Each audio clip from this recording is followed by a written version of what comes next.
Dans ce chapitre, je vais vous parler de votre examen.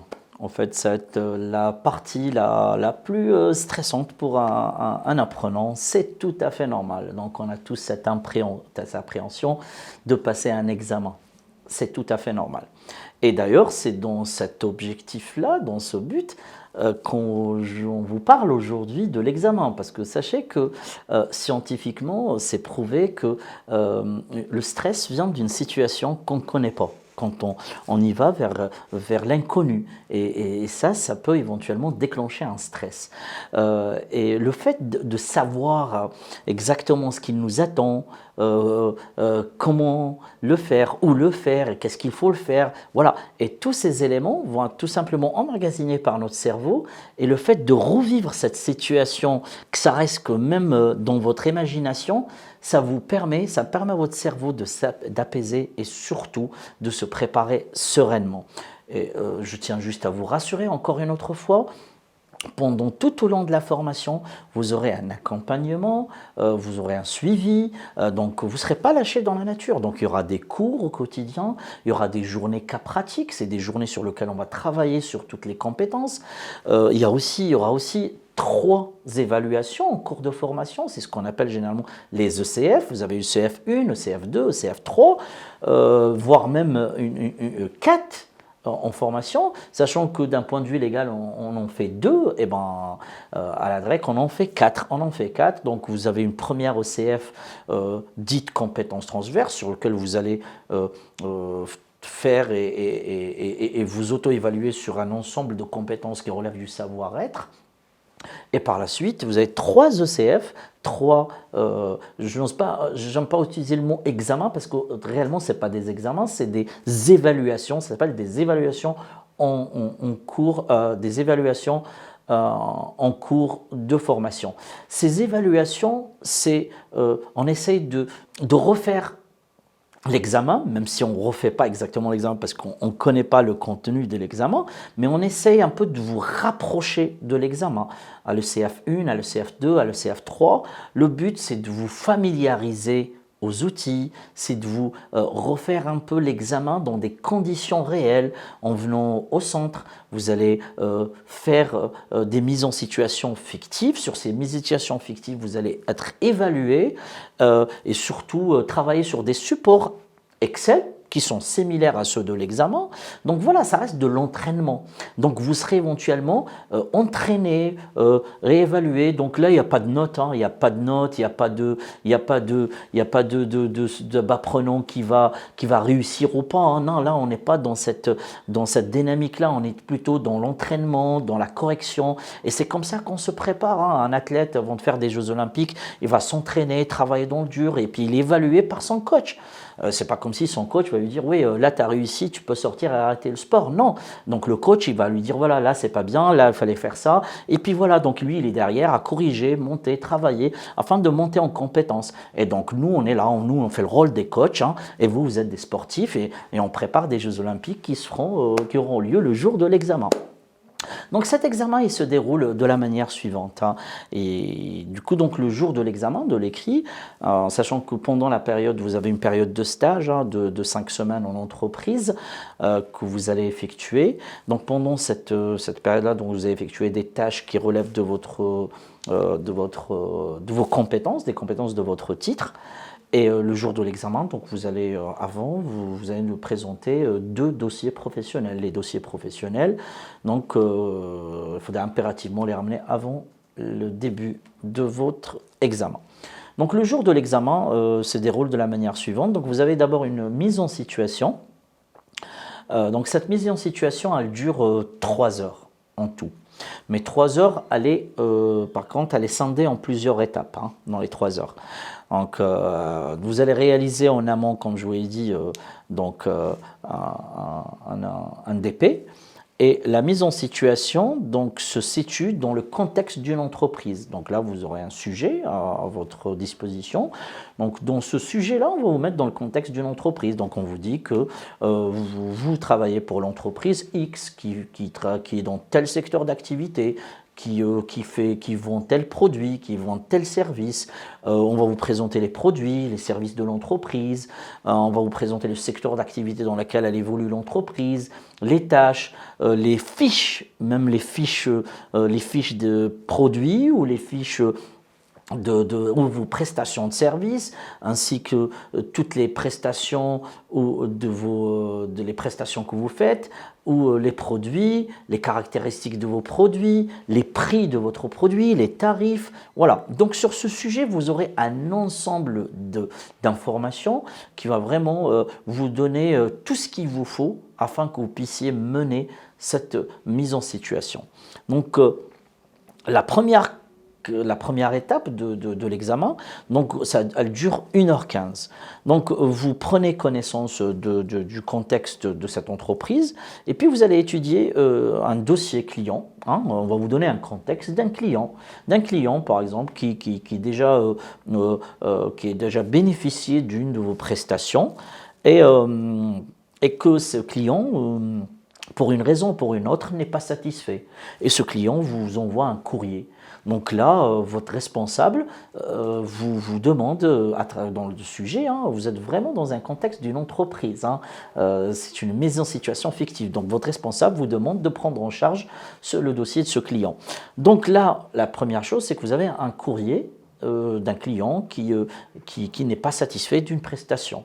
Donc là, la première tâche donc à partir de là, vous allez passer à la deuxième, à cette partie-là. Donc vous allez répondre éventuellement à ce client. C'est pour ça qu'au tout début du chapitre 1, je vous ai dit qu'au-delà des 80% de téléphonie, vous avez 20% d'admin et qui consiste à répondre à des courriers. Et bien voilà, le jour de l'examen, vous aurez une réponse sur un courrier pour traiter une relation client sur une insatisfaction de ce client. Voilà, donc une fois que c'est fait, vous allez passer à la deuxième étape. La deuxième étape de l'examen dure 45 minutes et là, vous allez vraiment rentrer dans le vif du sujet. Donc pendant 45 minutes, vous devez préparer 6 échanges téléphoniques. Les échanges téléphoniques, ils sont assez clairs. Donc dans le sujet, vous avez les intitulés, vous avez le contenu et vous avez les missions que vous devez faire pour chacune de ces appels. Vous en avez 6.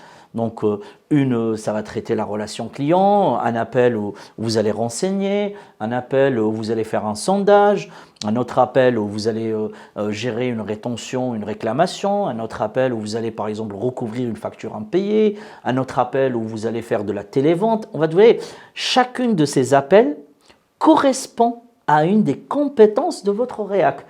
Rappelez-vous, c'est pour ça que je vous dis, c'est très important de lire et de comprendre le réac au début de la formation.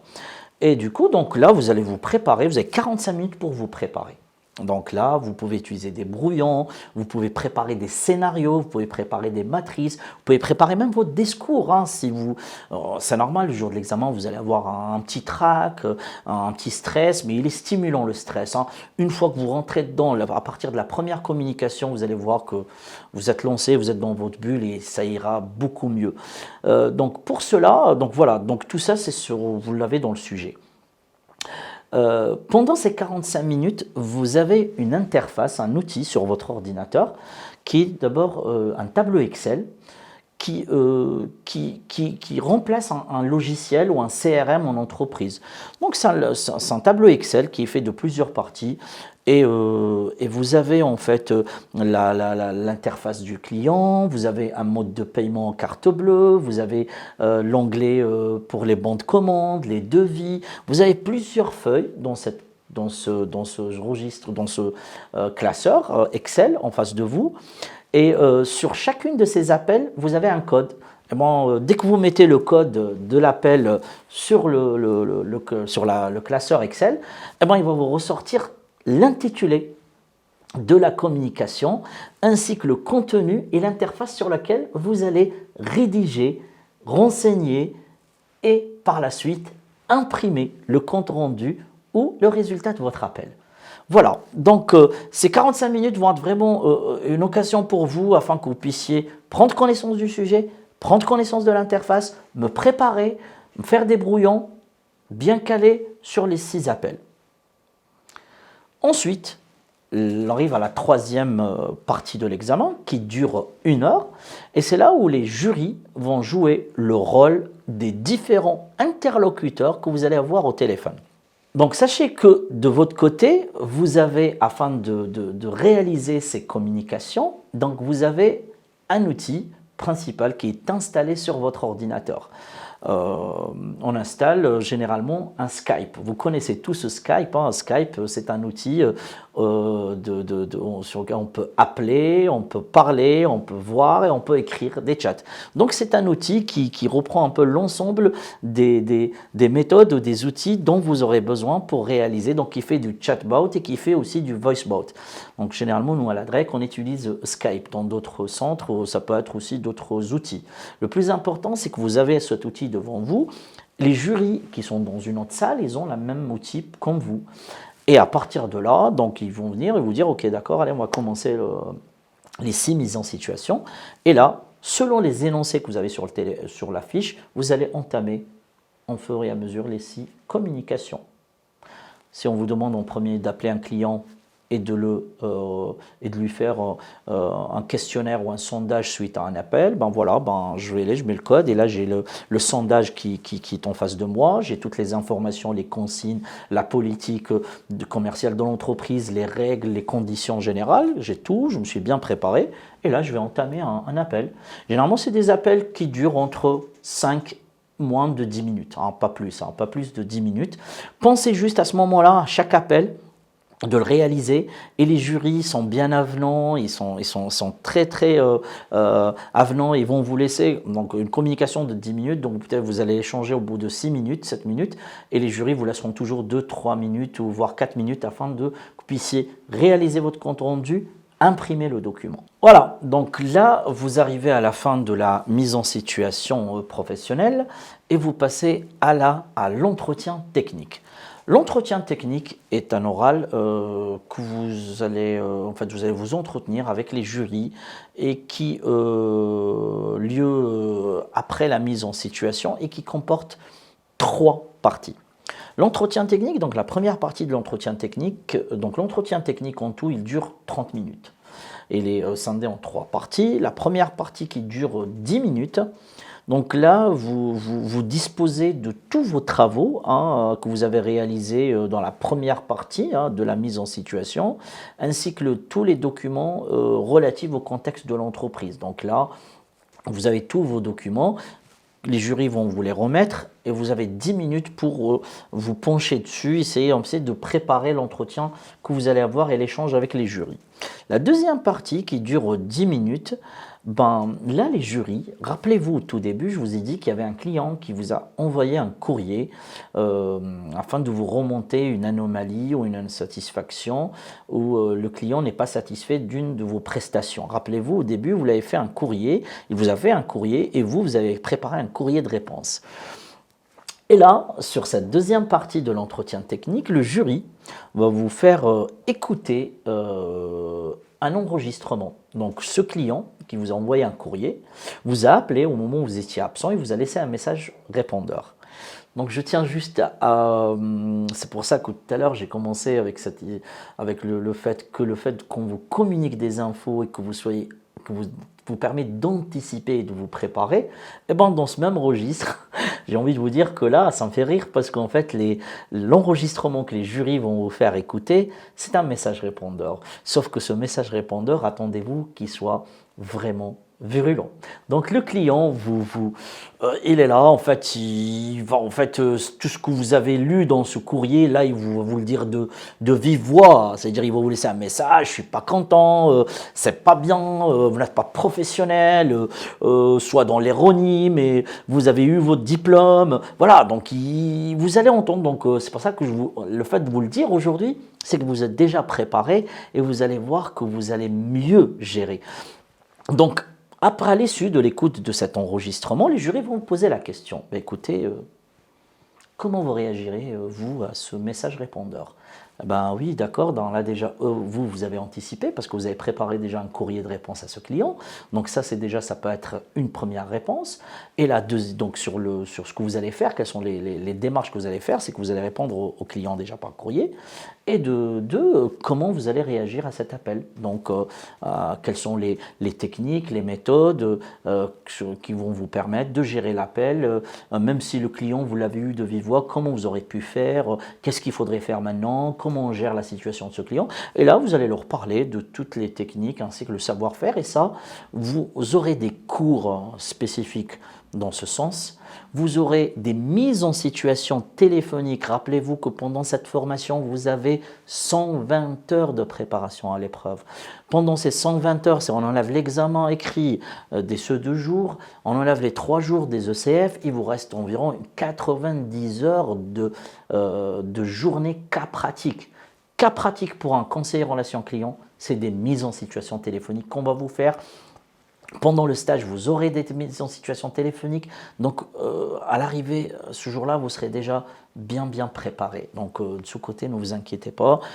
Et la troisième partie de cet examen, donc à la fin de la deuxième partie, donc vous allez répondre aux questions des jurys qui reviennent sur les 6 échanges que vous avez eus avec eux.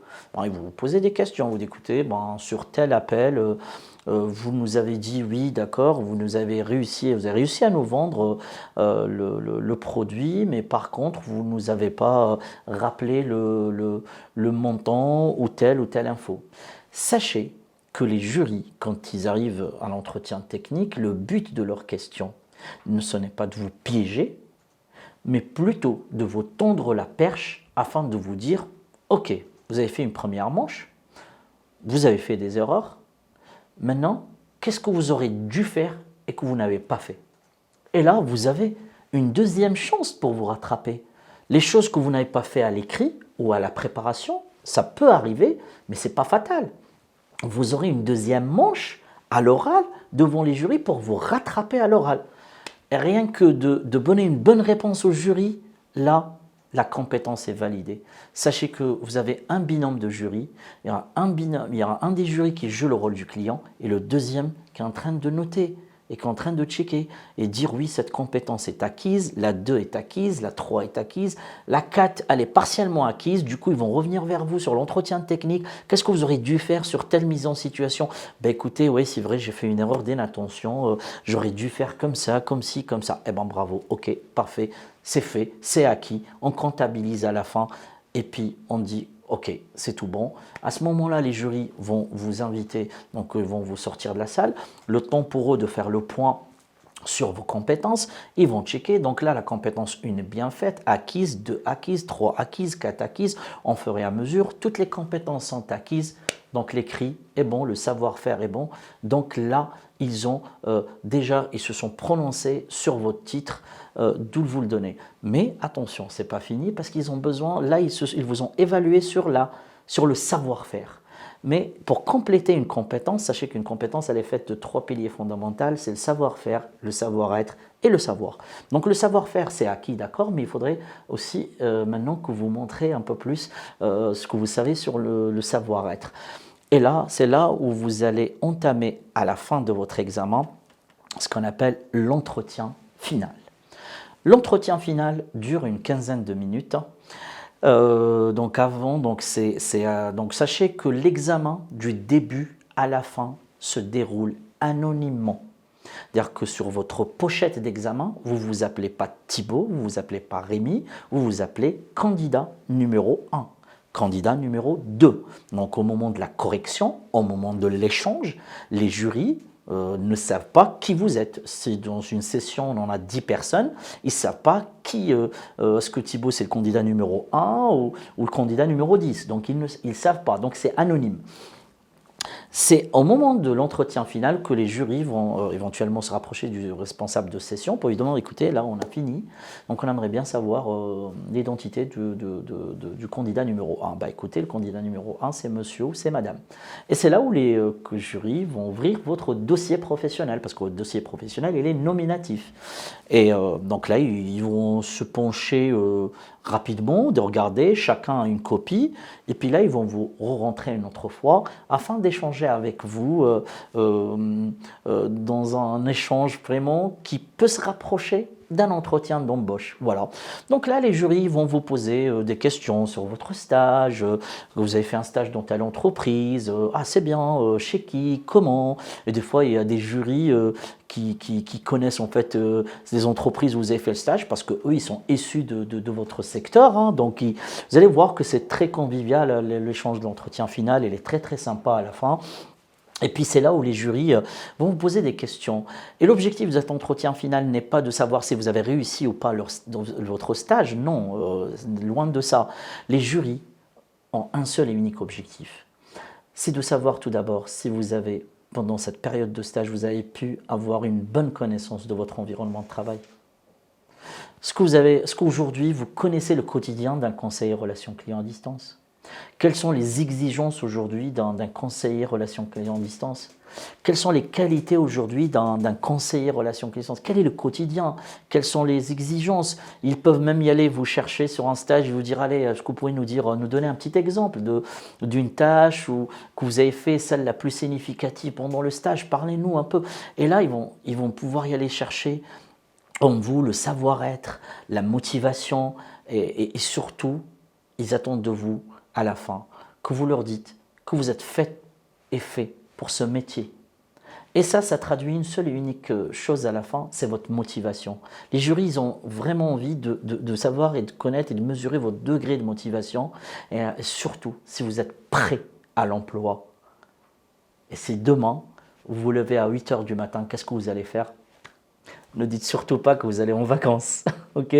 Dites plutôt que demain matin, je me lève et je me mets sur le site sur les offres d'emploi et voilà. Donc c'est comme ça là-dessus. Donc et c'est ça qui va compléter. Et franchement, si vous allez suivre toutes ces étapes avec de la rigueur, avec du travail, de l'application, sachez qu'une formation en 6 mois, elle est faite de 50-50%.